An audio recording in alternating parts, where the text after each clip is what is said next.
Other channels I'm about to go live on. And we are live. And we are live. Hey guys, I am Heather with Head in the Clouds. Andres with Charlas Sencillas and co-host here, Real Talk with Heather and Andres. And we are streaming live today, guys. We are live on TikTok, we're live on Instagram, we're live on Facebook, and we are live on YouTube. Outstanding, man. This is Heather. I gotta say, man, I gotta jump right in. Last week we had so many things going on in our schedule that on Tuesday you took over, you did the podcast by yourself. On Thursday you had a couple of things over. I had the podcast, and I invited Jesse to have a conversation about cold calling. But we're back together, and I'm excited for this week, Heather. We have so much great stuff to share. So man, it's good to be back, huh? It is. It is. It was funny how it worked out last week. How Tuesday you were like, "Hey, can you do it alone?" I'm like, "Yeah, no problem." And then Thursday I was like, "Hey, remember how I did Tuesday by myself?" Guess what? I can't today. But But it worked out great. I think we put great stuff up here, and we still were able to get the things done that we needed to get done. So and still fulfill our promise of being here, showing up every day. So that's what it's all about. You got to show up every single day. it really is. I think that's the message for today is it doesn't have to be perfect, doesn't have to be pretty. It just has to be there. And you can apply that to almost anything. If you're waiting for it to be perfect, it's never going to be perfect. It's never going to be 100% like you want it. There's always something to be tweaked. Absolutely. I'm actually based on that right now. I'm going through a book they call the 1% rule, right? Just getting 1% every single day, 1% better. It's never gonna be perfect. Sometimes we're not gonna get the outcome that we want, but as long as we keep trying to get better, at least 1% every day, you know, uh, you just gotta show up to do that. You do. And you're actually at a new construction site today. Yeah, I had a friend of mine that works for a builder, Davidson Homes. Uh, asked me if I can step in to cover for Sunday, Monday, and today. So yeah, I'm at a new construction site, covering here. Hopefully, we get some good traffic coming in, get some buyers, help them out. Some great product out here, some great, amazing, incredible houses at a very, very great price. So uh, it's incredible to see what 350, 360K can get you in one state compared to what it can get you in some other states. Because man, this property in some states is over it's over $1 million easily. Oh yeah. And you, Even sometimes just different parts of the state in general can be a huge difference in price of a house and what a house will go for. oh yeah, absolutely. Even here now, we can. I've been living in this area for almost 3 years now, 2.5 years, um, 2 years, 8 months or so, and I've been visiting. My brother was living here prior to me moving to this area, and I've been visiting the area for about 5 years. And man, it's incredible to see the change in this area, the development, how much it has grown from apartment complexes to new construction homes, companies moving into this area, and also see the increase in prices on the property. Uh, if you talk to anyone that has been living here for more than 5 years, they could tell you that it's going crazy. You know, and hey, it's great for the state, great for the economy here. So tell us about the new construction homes that you're at now. Are they um, slabs? Are they basements? What's going on with those homes? No basement here, it's a slab. This particular model that I'm in is a 4 bedrooms, 2,700 square feet. You know, very very open floor plan. In the first floor, you have the multi-use room where I'm sitting at now, which is an office at the moment. Very open, very airy. The windows, top to bottom, very elegant. It looks very homey and comfort, right? And then upstairs you have the 4 bedrooms, including the master bedrooms. No family room upstairs. but all their bedrooms have a decent size. So it's 4 bedrooms, 3.5 bath. Master bedroom, of course. One of the bedrooms upstairs has a bathroom in itself, and then you have the additional bedrooms in between the two bedrooms. It's not exactly in Jack and Jill because we don't have access uh, through, um, but the bathroom is right in between them, and of course the laundry room upstairs. So it's very comfort, very good flow to the property, good energy, nice large windows. So it has a lot of natural lights. It's a really good product, especially for the price at around 358, 360. So uh, it's great property actually. That is nice. Is it downstairs kind of an open floor plan or is it more closed off? Offer open floor plan. If as you come into the left of the property to the main entrance, you have this room right here, which is the office. Straight ahead, you have to the left. After this, you have a half bathroom, and then you have a full open floor plan where you can look at the landscape and see the living room, kind of a breakfast dining room in the middle, and then you have the big island uh, with the kitchen there. So it's pretty smooth. I wish I could. I might have to pick up my laptop and switch the camera around so that I can show you guys. I'm sure if I'll be able to switch the camera to the other side here. I'll try to figure it out. And if I can, I'll switch that over and walk you guys over. So I yeah, like and I like that's closed floor plans. I know I'm probably like the only one. I'm very old school, like obviously old fashioned looking things. So if it looks haunted, I would love it. I'm not a fan of the open floor plan, but that seems to be all the rage these days. Everybody wants that open floor plan. they do. I like when it has the formal dining room, right? And then you have kind of the breakfast area or the dining room separated. Uh, it's open, but yet it feels like it's okay. That area there is the dining room. This particular floor plan is just one large space where you have the dining room kind of in between the kitchen and the living room. So, but I was gonna say one of the other models is a 3 bedroom, 3 bedroom, 3 bath, 2.5 bath. Where it's more like that. Upstairs you have a family room, you have the 3 bedrooms. Downstairs you have it's open floor plan, but the dining room kind of feels away from the living room, and you have the living room by itself. And it's a 3 car garage at around 328, 2,200 square feet. That's a good deal for a 3 bedroom. That is a Yeah. good deal. And the second floor, like I said, has a family room, the 3 bedroom, and it's kind of sort of has two family rooms. One of them you can turn into a bedroom by putting a door, but it's more like two. It's like a family room and a game room upstairs on top of the 3 bedroom. So it's good use of the space up there with a 3 car garage.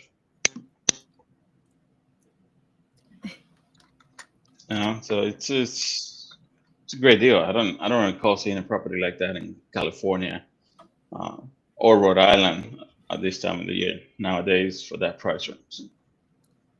Yeah, you'd be kind of hard pressed to find in California a house of that stature in that price range. I know, and this was years ago, probably like 20, almost 20 years ago now. My mom always has this story that she likes to tell about how they bought the house originally in California, and it was a big house, nice house, pool, in Upland, and they bought it for I want to say like around 300 something when they purchased it. And then when they sold it, which would have been about 20 years ago, and moved to Georgia, they sold it for about 600 something. So when they sold it, my mom was like, I always wanted to live in a $500,000 home. I just never knew it was the one I was living in. And I always thought that was so funny that she had these like aspirations of living in this $500,000 home and she'd been living in it the whole time. That's it. Just show you the expectations we have of what a $500,000 property is, and $1 million property is in a mansion, right? Yep. Because you in that perspective, you wanted $1 million home, but did not realize that her property was over $1 million get conditions and where she was at. Um, but we have this vision. Okay, this is my dream home. Like, man, it's like my wife.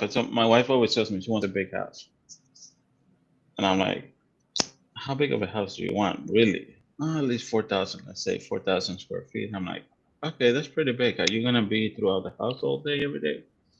Because when you decide to clean up the house, man, yeah. Like, who's going to be cleaning? Who's going to be cleaning this house? She's like, well, if I can afford the house, then I'll probably hire a company to go clean the house. Okay, that's not, starting to make sense, right? But it's just like you said, wishing and having this vision of what $1 million, $500,000 property is, and next thing you know, you're already living in it. Um, it happens. It happens rather quickly, and we very unexpectedly, you know. It does. So yeah, when it comes to home buyers, imagine, you have a vision of what $1 million, $500,000 property is, and okay, I want this type of property. Next thing you know, that property that they envisioned for $500,000 is now 1.5 million. Like, okay, got to pull myself back a little bit. It's interesting when people have, before they've talked to a lender, they have an idea of what they want, but they don't know what they qualify for. And they're like, I want this house, I want this, I want this, I want this. But they don't really have any idea of what that actually translates into when it comes to getting the loan and getting approved for a mortgage. And it kind of shows the importance of talking to a lender, because you don't know what you can afford until you speak with a lender. You know what you want, but you don't know what you can afford. And let's say you can borrow up to $400,000. Well, $400,000 today is not the same thing as $400,000 was, 2 years ago. And it's not the same thing as it's going to be in another 2 years. The market is constantly changing. House values are constantly fluctuating. And unfortunately, something I'm going through right now in my divorce, if I would have sold the marital home a couple years ago, it would have fetched a much higher price than it's going to fetch now when it sells. And that's sadly the case with the way the market shifts. You never know. The same house can just go up in price and go down in price, go up in price and go down in price. And that's just insane, the way things fluctuate. It is. And I can tell people now, look at this property, 358,000, right? In 3 years, 2 years from now, you think you're going to be able to get this house for 358,000? Most likely not.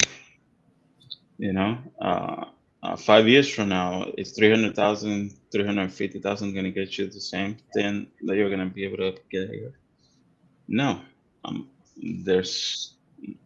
don't think so. Not at all.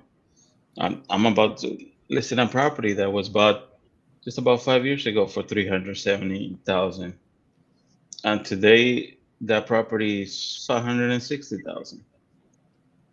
So just looking at the statistics over the past years, it's very likely that this property, or you're not going to find another property at 358,000. This size of property, in that case, right? You're going to be able to find a property, but most likely not this type of property. And speaking of finding a property, let's focus and talk a little bit about the differences between new construction and resale. And when you're working, whether it's a first-time home buyer or a home seller who's looking to upgrade, downgrade, whatever it is they're looking for, there's a huge difference between shopping for new construction and shopping for resale. So resale, for our listeners that don't know, would be a home that you purchase that somebody's already lived in. Like, you're driving down the street, you see a for sale sign in the front yard. That would be a resale home. And a new construction home would be when you go to the brand new subdivisions that are being built. Most of the time they have like flags and a trailer out front, and it says, coming soon, and whatever builder it is, you go in, you walk the model. A lot of times, if you haven't purchased too late in the building process, you can pick all your aspects of the home that you want. But let's talk about that. Specs. Yeah. Let's talk about that and talk about the difference and what buyers should be kind of on the lookout for if they're kind of trying to decide, do I want new construction or do I want to resell? Let's start with the cons, I guess, of a new construction, and then we'll go into the cons of a resale.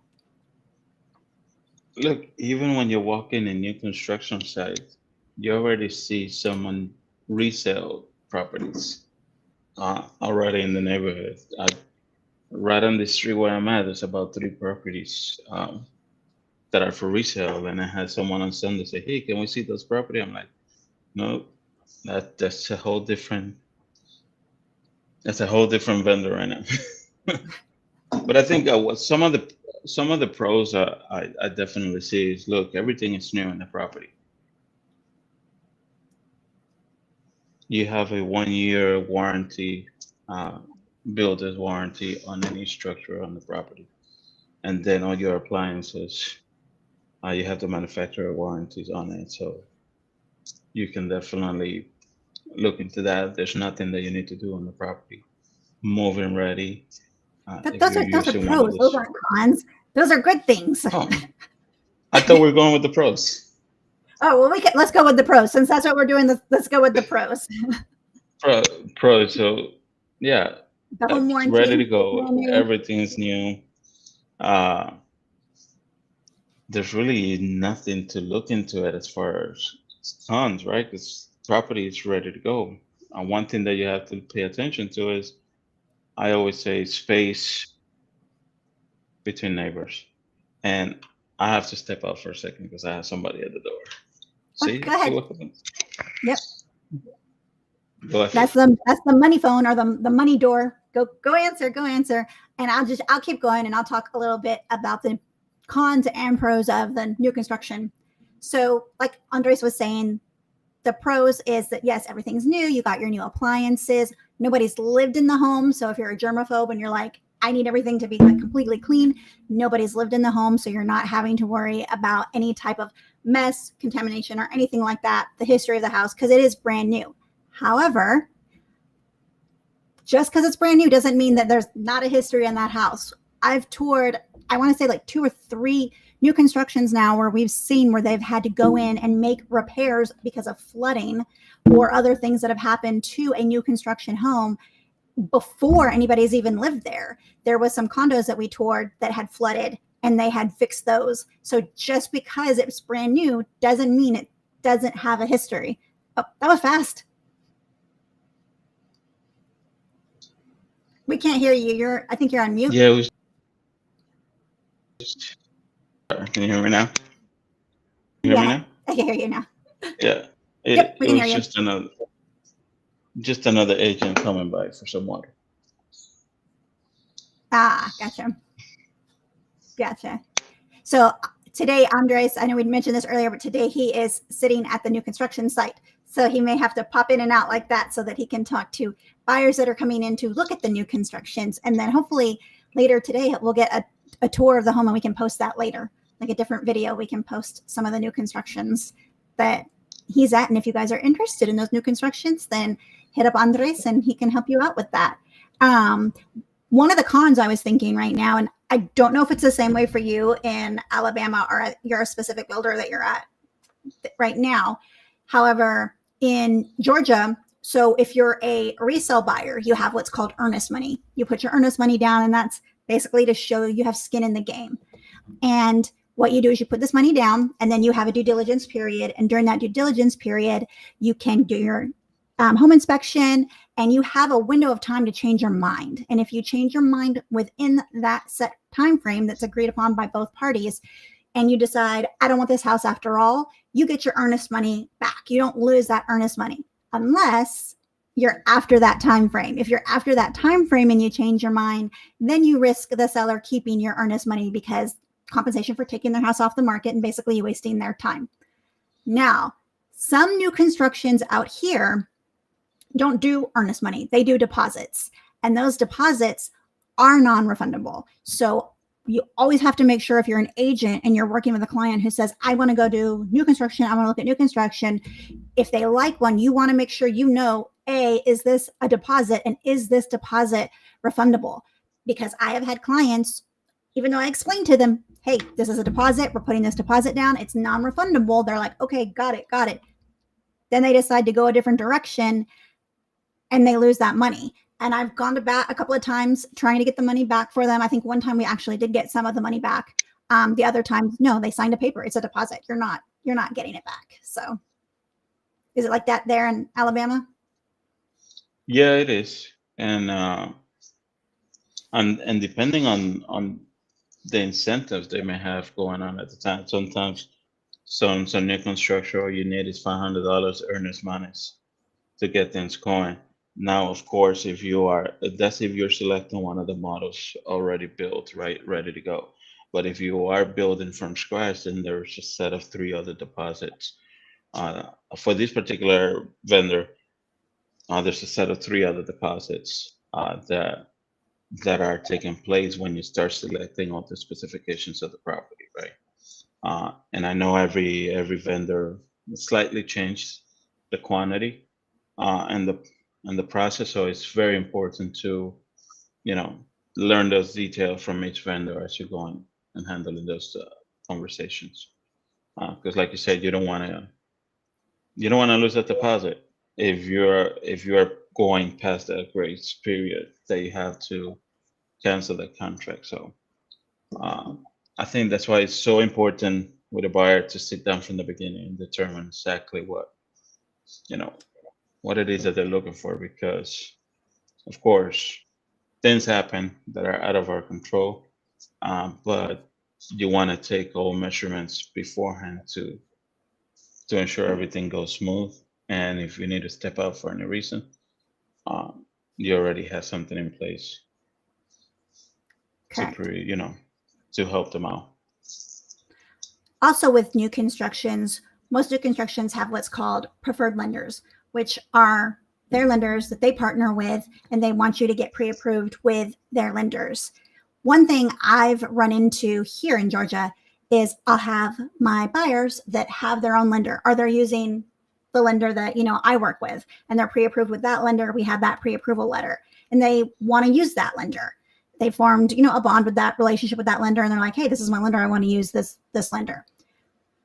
At the new constructions, sometimes they charge a deposit or a fee to use an outside lender. So whenever I'm calling new constructions to make sure we can see the models, get the keys, whatever, I always ask, is the deposit refundable? And is there a deposit or is there a fee to use your own lender?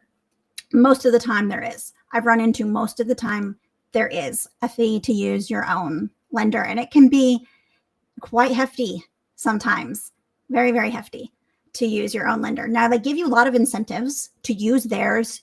You'll get money back. You'll get things with the house in the form of for the house and the closing and stuff, not just like, hey, here's money. But there are incentives, so I'm not necessarily saying it's a bad thing.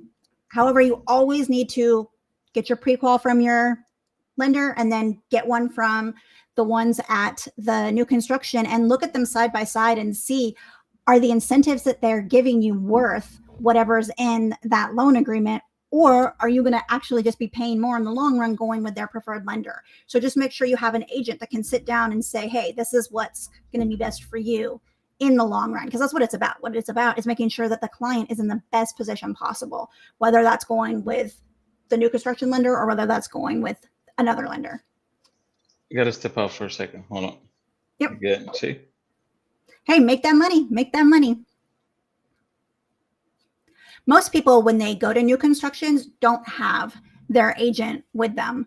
A lot of them will go and say, oh, I have an agent, but most of the time they're just kind of like driving through somewhere and they see a new construction site, so they go inside. If you have an agent and you go see a new construction, make sure you tell the new construction people, hey, I have an agent.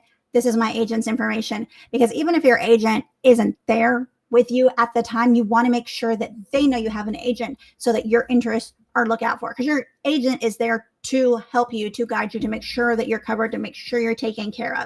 And you want to make sure that you're working with an agent that you know is looking out for you and has your best interest at heart. That way, you know that they're not going to do anything that's going to compromise you. So if your agent says, hey, don't go look at this no construction without me, there might be a reason why. There's been some crazy contracts that I've seen with new construction. There was one contract where it was super crazy. It was like no agents allowed at the inspections. And I'm like, why? Why can't agents come to the inspection? That seems like a weird thing to me. I'm trying to think of that contract. There was other things on there that were just so, it was like no flashlights.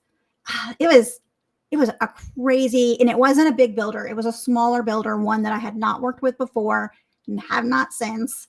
It was just crazy, the things that were on this contract. And me personally, I always like to read every single contract, every single word. I know a lot of people just sign things. I always tell our buyers, I'm like, don't sign anything until you send it to me. So if your agent tells you that, it's not because they're being like controlling or critical. They're like really trying to make sure that you're taken care of. When we're working new construction most of the time handles the contracts and the paperwork. We don't do that as agents. Now in a resale, we do. So in a resale, I would write, if I'm working with the buyer, I would write the contracts and I would send them over to the other side. With the resale, a lot of times it's them that does the contracts and then they send them to you to sign. They don't always send it to your agent first. I always say, hey, send me the contracts first and I'll send them on to my clients. Doesn't always work out that way. Sometimes they just send things straight over to my clients. So I always tell my clients, don't sign anything, send it to me, let me read it, let me make sure it's okay. And then we can send it to you to initial once everything's good, because we might, or initial and sign, everything's good, because we might have to make some adjustments. And new constructions are negotiable. People think that they're not. They are. Not as much as resales, but they are negotiable, because everything is a no unless you ask. If you don't ask, it's a no. So I actually learned that is really interesting. A new construction was my second deal as a real estate agent. And at that time, a lot of people had the mindset that new construction were not negotiable. You just went in, you paid the price, and it was like going to the store. You basically go in, this is a sticker price, and this is what you pay. And that's just how it was. Well, I guess out of like being naive, because I was a baby agent and I didn't know anything yet. And my client wanted a new construction. We went and looked at the new construction and they gave us the price. And she's like, yeah, I don't really want to pay that much for this. And I was like, okay, no problem. So I was just telling them, hey, this is what she'll pay and this is what we would like. And we would like this, this, this, and this. And they said, okay. And they're like, okay, that's fine. They came back a little bit on one thing and we compromised, but everything else they said okay to. And so when I was at my office and I was just kind of, happy about my second deal, and I was telling people, they're like, on a new construction? I was like, yeah. And they're like, oh, that's cool. Now I think it's more, but it was a crazy time in real estate at that point. I became an agent right when nothing you learned in real estate school mattered anymore, because everything was just crazy. So it was a different time. But I'm stuck on that contract that I'm trying to think of all the crazy things in there so I can give you guys more examples. It was insane. It was truly insane. We sent the contract to our broker and we were like, should we sign this? This is crazy. And they're like, well, I mean, if they want the house, and they really did want the house. It was basically their dream house. And so we went with it and we did it and they bought the house, but it was an interesting contract. Thank God everything worked out. Because it was crazy. And if you're an agent and you're ever not sure about a contract and you're looking at a contract and you're like, I don't know what this means, or I'm just kind of confused about this, send it to your broker. Just send the contract. If you're in a coaching program, send it to your coach. If you're not in a coaching program, send it to your broker, your team lead. Just send it to somebody that you know that you think, hey, can you just lay a set of eyes on this and tell me if you think it's good or not? Better to ask somebody than mess up your client's investment, because you don't want that. But let's get back over to the new constructions. And I know I'm kind of talking a lot about the negatives, and I wouldn't actually say they're negatives. I would say they're more like warnings, or like just so you knows. You're back, Andres. Yeah, sorry, we had some one of the builders in the area. They're doing a final walkthrough on the new property that just closed. So, Aw, that's always awesome. yeah, it is. It's exciting. Just imagine for a homeowner, you're walking into a brand new property. Like It is. It is. It's really. It kind of has that like new car smell, except for it's it, the new house smell. I remember when our Stephen Ming with Home Team, the home inspector, was here. He said, even on a new construction, make sure you still do a home inspection. And I still highly recommend home inspections on new constructions. oh, absolutely. I was showing a property on Sunday to a buyer. He really liked the property he saw, and they're so excited looking at the property. And and I walked the property earlier that day and identified a few things. And I brought it up to him. He's like, "Oh, I didn't even notice that." And it looked like there was some water damage on the edge of the um, on the panels inside the property. And I said, "We need to have an inspector do that." Uh, that is something that we need to bring up before, you can bring it up before you go on the contract. It's get that resolved, but you certainly are going to have an inspector look into that so that they can further investigate what happened there. If it was water damage that happened during the construction. Um, but those little things, the homeowners did not even notice those details. And when I brought him up, he was like, "Okay, yeah, that's certainly we need to fix that before we get on here." And sure enough, I had another property where new construction. There was a number of shingles on the roof that they left paper, plastic wrap underneath that they were lifted. Didn't look from the naked eye like it was a big problem, but think about it. Farther down the road, there's water going through there, causing some water damage long term, and it's important to have the home inspector go in because they have the keen eye to look at all those details that as an agent, as a home buyer, we tend to miss because we are caught up looking at other things in the property and they know what to look for. So regardless whether it's new or resale property, always get the home inspection because you never know what could be right below the surface. Another thing with that just a difference, not really a pro or a con, just a difference between new construction and resale is that with new construction, unless it's already complete and depending on the phase it's at in which you're purchasing the new construction, you're looking at build time. So you have to allot yourself for build time. And I mean, build time just depends on the home. It could be anywhere from like, 1 month, 3 months to a year sometimes, and expect delays. When we built our new construction, they said 3 months, which turned into 4, which turned into 5. So we were going almost into our 6 month waiting to get into the new construction just because of rain, just because of delays on getting things in, getting appliances in.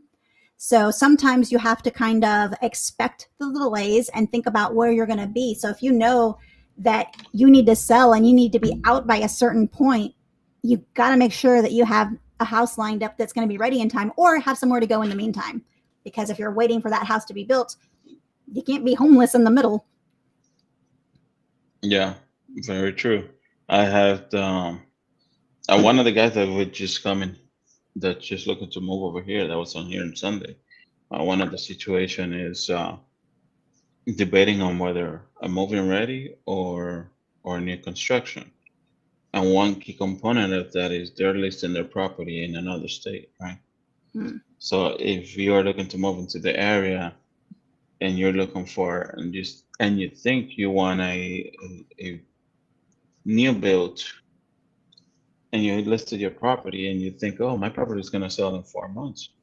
Well, what happens if your property sells in 2 months and you get an offer 3 weeks in after you list it, and you're closing and the buyer wants to close in 30, 40 days.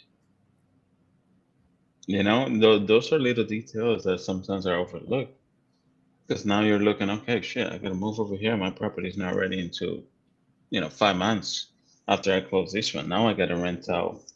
Now I got to find a month-to-month lease. So And those all are these hard. little details are so important to look into when you're making a decision on, do I go into a new build?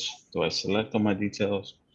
Do I go into a, ready to go property and just move and sell my property if I'm able to do that? So these are all important details in a conversation that needs to happen before you even, Oh yeah. get started. Because if that happens, what are your options? You sell and rent out, furniture wise, that's an additional storage. So you are putting additional costs into that transaction that, you know, if it was planned correctly, you could have saved several $100. So it's details that go unnoticed. I always say you got to pay attention to the details. There's so much in there that could happen that gets overlooked, and it's conversation that people don't have. And then there are like, okay, I wish I would have known this. You just got to ask better questions, right? And sometimes it's hard to know the questions that need to be asked when you're, going through this process, which is why it's important to find an agent that knows what they're doing and that you trust and that is looking out for you and that knows how to ask the questions and advocate for you, especially when it comes to a new construction. A lot of times, you'll have people will go into a new construction and okay, and I'm nothing directed at you because I know you're the agent sitting there right now today.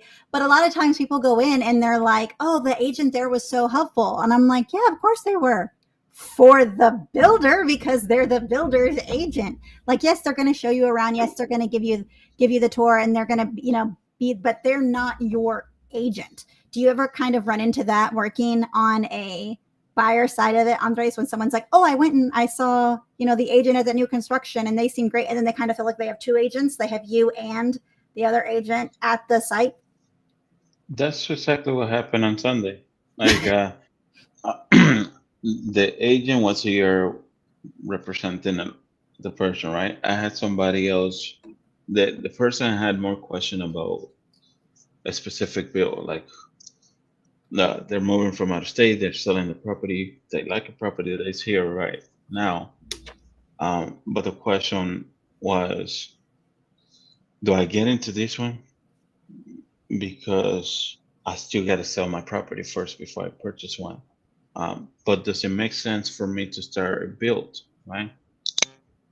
And they're asking some questions, and I step aside, I'm not representing the builder, one of the representatives of the builders here, and I'm looking at the situation, and I'm like, look, and I started asking questions on behalf of that buyer because I knew the questions that he had, but he couldn't put them out there. He was not able to get those questions out there, and what the agent wasn't even thinking about this. And I'm like, look, the question in place is, if we were to get on the contract with this property, can he step out? What is the grace period to step out of the contract? Because it's all depending on the sale of his property.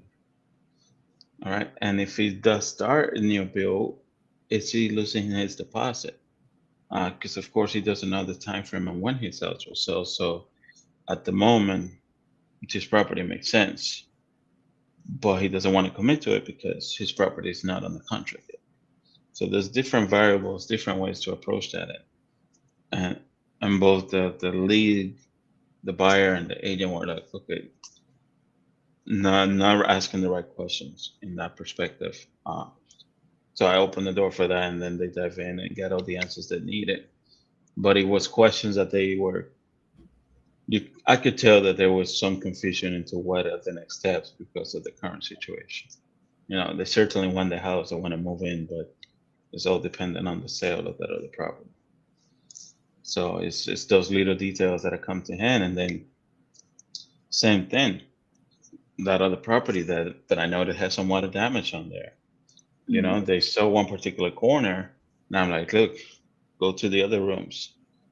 It's spread out through the whole side of the house. So that is a concern that you guys need to bring up to the builder and make sure you get an inspector. I'm not here I'm representing the builder, but I'm also thinking of your best interest of the person buying the house. So you got to look at all the details and make sure that whoever you're working with, you get an inspector and they check all of these areas. So yes, to answer your questions, as a builder, a lot of the agents are here and they're gonna try to sell you a house, right? They want to put you in the best house that fits your needs, but there's also an interest from the builders, and so you gotta ask the right question because they may not understand what your situation is, and they're gonna try to get you into a house as soon as they can, Yeah. right? So I always try having an to, agent that understands what you're going through to help you make the best decision, whether even holding on for the next 2 weeks or trying to ask the question, do you have this particular model that will be finished at this time frame? What are yeah. the specifications on that model? You know, all right, that will be done in 2 months. That makes more sense rather than getting into a contract for one that you have available now. So it's finding all those little details to make it work for you. It really is. I always explain to the buyers and the sellers, it's like having attorneys. You each have an attorney representing you when you go to court, right? I mean, most of the time when people go to court, they have an attorney. They don't go to court and try to defend themselves. And if you did go to court and try to either defend yourself or, sue somebody without an attorney, and they have an attorney and you don't, you wouldn't ask their attorney for legal advice. You wouldn't go to the other side and be like, hey, this is what's going on with me. What should I do? You wouldn't do that. That'd be crazy. That's the other side. So don't do that with an agent. With an agent, they're representing their client and you're being represented by your agent. So you want to make sure that the advice you're taking and the advice you're following is from your own agent. Yeah, absolutely. You have to. It's a big investment, right? It's a big investment, and you want it to make sense. And when you move into the property, and like I said a few weeks ago, a few weeks, months down the road, a month, a year down the road, 2 years, 3 years down the road, you want to feel like you make the right decision always, like you're in the right space. I would hate that feeling that you move into a property and a year later you're not satisfied with where you at. That's not the way I will hate that feeling for any of my buyers or sellers, because I love walking through a property and start planning the decorations, start planning the barbecues. That's what I'm all about. The barbecue. Yeah, let's make it happen. You need to I'm down start for that telling project. everybody that buys a house in the new construction, they have to invite you over to the barbecue. You're going to be like just eating every weekend at the new construction. You're gonna Seriously, tell Ellie, you're like, I'm working, and you're gonna. I'm networking, right? So And I just ask her, hey, do you have any plans for the next couple of weeks? I'm planning a weekend. Mastermind. Uh, and she was like, okay. one thing I've had people tell me So about new yeah, construction too is I've had people that have bought new construction and say, oh, well, my agent didn't do anything for me at the new construction. They didn't really help me at all for the new construction. Or they say, I don't need an agent when I look at new construction because I look at the house and all we do is sign the paperwork. And to that, I would say you probably had the wrong agent, or they just didn't tell you what they were doing when they were doing it. I know for me and Tony, when we have new constructions, we're setting up those new constructions, we're touring those new constructions with them. We're making sure, like you said, the inspection is going on correctly, and then we're making sure all the paperwork looks correct, because you would not be surprised how many times there's little errors in new construction contracts that we have to address and make sure are correct. We have to make sure all the different deposits are correct, because with new constructions, a lot of times you have several sets of deposits that you're putting down. You want to make sure all those are correct. You want to make sure when you're doing these walkthroughs that these things are addressed correctly. You want to make sure that everything they're promising is being delivered, making sure that when they go to the design center, everything there goes smoothly and that actually translates into going into the house. There's a lot of things that can go sideways on a new construction real quick. yeah. Imagine they put the bathroom or the granite the wrong way, or they put the wrong granite on it. Right. Like I mentioned earlier, the agent came by. It turns out they were doing a final walkthrough, and the agent didn't know about that it was today. The homeowner just came over and did the final walkthrough, and didn't notify the agents. So it's little things like that that are so important that as the agent you got to stay on top of it. Like I Mhm. notified you, notify me, I notify the buyers and stuff, and the buyers, right? Like you stay on top of it because you want to make sure you are there for your buyers, and that the seller, the builder, fulfill on the promise on what the property is, or any repairs that they needed to be taken care of before the final walkthrough. So it gets overlooked. Some people think it's not important. Some buyers may say, "Hey, the agent wasn't there," but it's building that trust, that relationship from the Mhm. beginning. That's gonna make the big impact, because if the buyers feel like the agent wasn't there, then that trust wasn't built from the beginning, right? Because every client that I come across, they become part of my family. That's my goal, to Yep. continue to expand my family, because I'm not just helping a client, I'm building relationships, I'm building a family, and for them to feel like they're part of my family and I'm going to help them each step of the way in the process, they know that if something happens, they call me. Like the clients I helped out, they closed the deal in June. Every time they get a letter or something that they don't understand, that doesn't make sense, they call me and send me the picture. Hey, what is this? What is this about? Like they ask me questions every time they get something comes out. They call me and say, "Hey, what is this about?" So But that's good. That's how it should be. If you've built that rapport and that trust with your clients, they do. They lean on you for answers to the questions that they don't know. And that's what you want. You want them to be able to trust in you that, hey, I know that Andres has us and he'll know the answer to this. So I'm just going to give him a call or shoot him a text real quick. That's exactly what you want. yeah, and that's what it's all about. For me, is to be able to help families, uh, and, and build that trust, build that relationship. And new constructions are beautiful. I feel like I was very like this, and this about new constructions, but no, I think new constructions, if that's like I've bought a new construction, if that's the route you're wanting to take with the new construction, just make sure you're careful about it. You know what you're getting into when you get into it. You have an agent that you trust looking out for you, and that you know all of the due dates for all the deposits, you know all the steps along the way, all the things that you have to go to. It's an experience. It's I wouldn't say any more or less stressful than a resale. I think the stress of buying a home is the stress of buying a home. It's just a different experience because it's new. But definitely some of the most beautiful homes that I've seen have been new constructions. Again, not the style that I particularly like, but they are very beautiful. Absolutely. And like I said, I'm gonna put the video of, we're gonna put the video of the current property that I'm in, and then I'll share the link of the vendor in this neighborhood, so anyone interested can and take a look at what 360,000 can get you, right?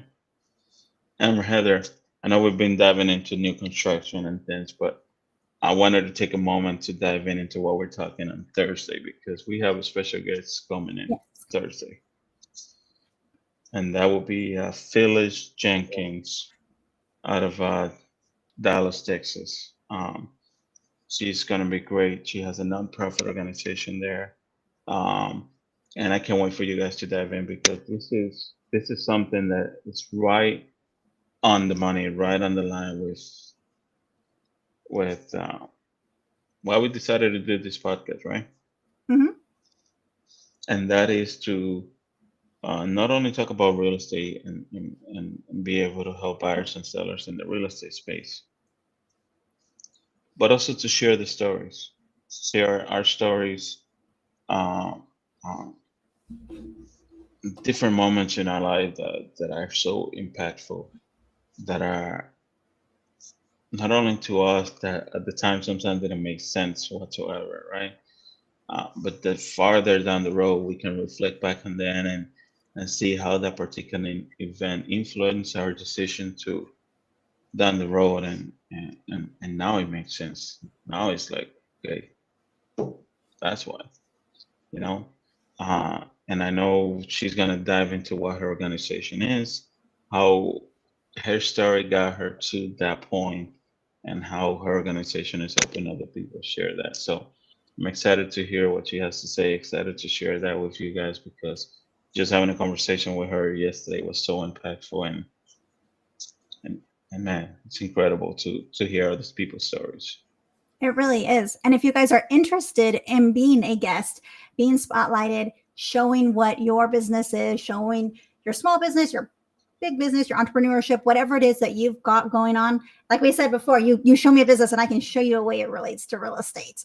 So whatever business you have, we have the links connected. Go ahead and fill out an application if you would like to be a guest and appear on Real Talk with Andres and Heather. And we would love to hear about you and your business and what you guys do. It's really magical when something that she shared yesterday, and I'm probably gonna bring it up on Thursday. Um, and I heard these before on listening to some podcasts and motivational aspect. Alex Hormozi said these once is people don't relate to the end goal on what you have accomplished. People relate to your journey, right? People are inspired by your journey on what it took you, all the obstacles, all the dragon that you slayed to get to where you're at today. And I'm all about that because there's so many things that happen in my life, I could say, and things that I don't quite remember vividly, and I remember some aspects of it that I could have easily head in many different directions, complete opposites to where I am today. Um, and along the way, I know there's people that have gone through the same thing, people that are probably going through situations like that. Uh, and it's not to say that I had a horrible childhood. Right? Not at that. I'm so grateful in so many ways for things that happen, because it's who I am today. You know. So, but Heather, what's one story, one short story that you could share that that, that didn't make sense when it happened, and you can reflect back today and say, "Man, okay, I'm glad it did the way it did." Um, so okay, well, one story that I haven't told on here before, I don't think, is that when I was growing up, I wanted to be in the Air Force Academy. Like, and I did everything I could do. I trained, I was set to go. I had got my letters of recommendation, and I was going to go into the Air Force Academy. I was in the Police Explorers when I was a teenager. And I wanted to fly, actually. So I was so stoked, super excited to go into the Air Force Academy. Well, I ended up getting pregnant my senior year in high school. So you can't take your baby with you to the Air Force Academy. So I decided that I was going to have my baby. And the path of going down the Air Force Academy path was no longer an option for me. So it was actually very humbling to call the people who had written me letters of recommendation and tell them that I was pregnant and that I wasn't going to be able to go to the Air Force Academy after all. And at the time, it didn't really, I was a teenager and I was upset that my path of what I wanted to do in life was now not going to happen. However, now looking back, I wouldn't change anything. I have an amazing daughter. She's married to an amazing man, and they have two beautiful little kids. They have two beautiful babies. So I have two grandbabies. And just my life with Belle has been so amazing and just put me on a completely different path than I would have been on. So it's insane how a teen pregnancy was something that did not make sense at the time. But now it's my life, and I would not change any of that. That's awesome. And And I can imagine the frustration during some of those early years where you're like, you know, man, why'd I do this? Why'd I do that? And you wanted the Air Force so badly, right? I did, but It's it sometimes I think you don't always get what you want, but you end up getting exactly where you need to be in life and exactly the path. I think God put me on the path I needed to be on. Belle yeah. is such an amazing person. This world would not be the same without Belle. So I am so glad that I actually did have a teen pregnancy because it gave me her, and I wouldn't have her without that. There you go. It's awesome. I have What about you? similar Yep. similar story with the service actually, because I did join after high school. I joined the National Guard in Rhode Island. I I went to Fort Knox, Kentucky for a boot camp, and in the process, uh, I was doing well. Like that's passing on all my tests. I got all my and on the final qualification for the weapons. And my son's like, "Man, you suck. You couldn't even qualify." But on the final qualification, I did not qualify with my weapon. I was having problems. My weapon jammed. I was frustrated, so I missed the mark by about 4 shots. Like prior to that, I was doing good. I almost expert, two shots away from expert. So they set me back 4 weeks, and sent me to another platoon rather than allowing me to just qualify with the other platoon and graduate with my class. They completely sent me back a whole month. So I joined the platoon. I met some great friends, incredible people. Um, and next thing you know, 2 weeks later, I had somebody else that, they take away my weapon. They assign my weapon to somebody else. He tried to qualify again, and guess what? They determined that my weapon was missing the firing pin. So it's no fault of mine the reason I didn't qualify. He was given another chance to qualify again and graduated with their class. I was frustrated. I'm like, why didn't they give me another chance? And right away they sent me back to another platoon. Well, it so happened that because they sent me back, my unit back in Rhode Island was deployed, because I missed the graduation time and the time frame to go to my MOS training and graduate in time to deploy with my platoon. I stayed back with my rear detachment. Right, my rear detachment is a small group that stayed back in Rhode Island at the time. So I didn't qualify, and my platoon, my unit in Afghanistan at the time had some casualties.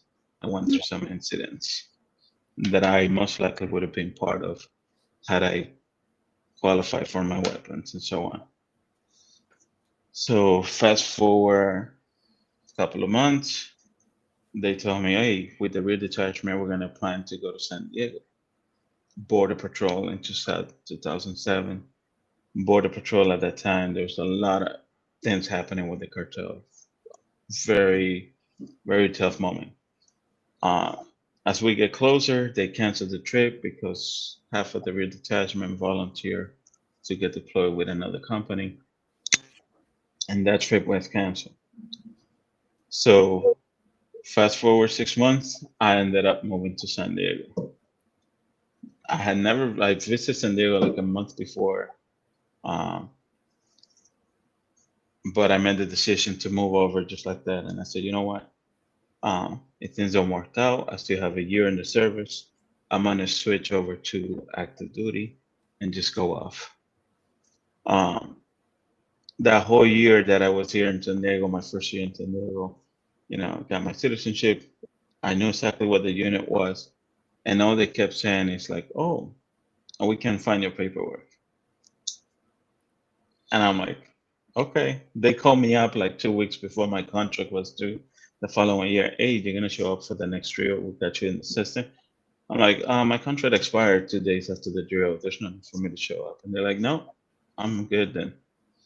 So for me, I always wanted to make service my, like, I was gonna commit 100% to it. But seeing all these red flags, things that happen, it was for me telling me I need to step out, Hmm. guiding me away from the service. And my son now, he's in the service. You know, I my brother went into the Marines. My younger brother, I encouraged him to be in the service because it's a great aspect. If you commit to it 100%, so much do you learn from it. But the way things happened for me, it wasn't meant for me to be in the service. So I didn't keep pushing, for me to be part of it. So as it drove me out, I just kept myself out of it. But I am so grateful for the things I learned there and the people that I met there, because it was so impactful. And I keep saying it, attention to the details, something that I got from there, because those details make a difference. And I applied that same rule with everything that it taught me and guided me out. Attention to those details that are pushing me out of certain situations, and take it for what it is. It definitely seems like there was a hedge of protection over you. But I know that was frustrating when you're like, as I'm Oh, sure it was like double frustrated. One, when you didn't qualify with the weapon, and then two, when you found out that it wasn't even your fault. The other guy got the second chance, and you're like, what the hell? I, yeah, when I took the test with the other company, I passed on the first try. Even the sergeants, my training instructors, were saying, "Why didn't they let you take the test with somebody else?" They were like, "Why they send you over here? You passed everything so far. Normally they allow you to take the test with another company." They just didn't. They put me back for 4 weeks, which set in place all the other things that happened along the way, which um, I am grateful for. It happened the way it did. So, but yeah, at the moment, it's, oh man, I was frustrated because I had relationships in that platoon and with that team. I had things that I wanted to accomplish. Uh, I wanted to get back home. My dad was going through some stuff at the time, and I had a lot of pressure on me wanting to get back home and help him out. But setting me back was a very tough spot. But I learned to appreciate those things that happened how they did. But very frustrating in the moment. But yeah, it's one of those things. Like I said, our stories can be so impactful, and we get to hear more about Philly's story on Thursdays. And again, if anyone that's listening want to share their stories, please plug into us. Let us know. Fill the form, and we'd love to have you here as a guest and hear your stories, because uh, not only can we learn from each other, but we can also inspire others. Yes. I'm super excited for Thursday to hear Phyllis's story. And I'm really excited to hear from the community and just be able to put out there members of the community and what they're doing. And it's a great way for you to just get in front of people, to grow your reach, grow your network, and let us hear your story. Absolutely. Absolutely. And I think that's about us for today here on Real Talk with Andres and Heather. Don't forget to like, share, follow, and subscribe. Do you have any last minute parting words for us today, Andres? Man, thank you. Thank you for everyone that keeps following us. Thank you the ones that are subscribing, for listening to us as we continue this journey on this podcast, and continue to learn from one another. I'm excited to continue to bring value, continue to hear other people's stories. So thank you for plugging in. I look forward to Thursday. Hope you guys can join us. And we're going to open up the room so you can ask Phyllis questions. And although we have it for 30 minutes, uh, we'll try to keep it as long as we can so we can answer some questions. And I'm sure she'll be excited to have you guys on board and have the audience for some questions. So excited for that. I think so. All right, guys. Thank you so much. And we will see you guys on the next one.